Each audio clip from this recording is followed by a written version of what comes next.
Hayop sa lakas ang magiging import ng SMB next conference. Dating kinakatakutan sa NBA. Kaya tara, kwentuhan!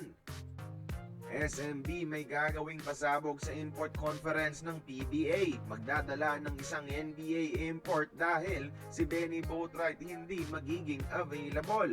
Pumirma sa PBL, sa March na yung Commissioner's Cup.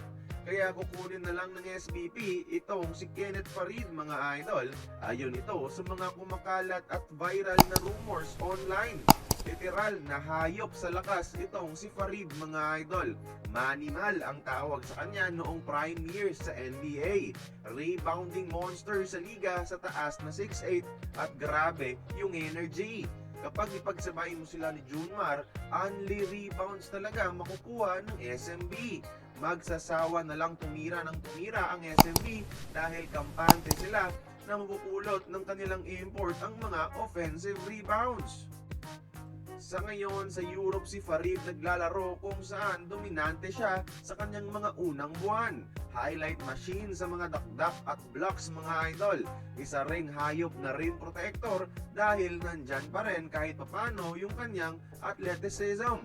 Pero last December until ngayon, bumaba ang stats at playing minutes ni Farid dahil nagbabadya na siyang umalis sa kupunan at posibleng tutungo na nga sa Pilipinas sa PBA.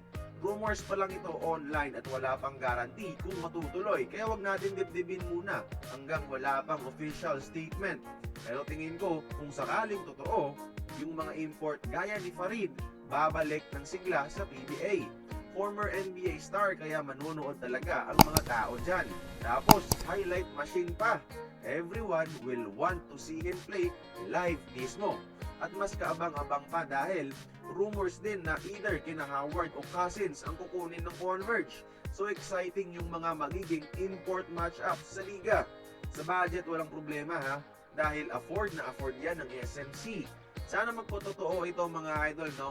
Kaya kayo, like this video if you want to see Kenneth Farid play in the PBA. And tingin nyo ba, kaya ba niyang maging best import sakaling matuloy siya sa ating liga? Join the conversation, magkomento lamang sa ibaba.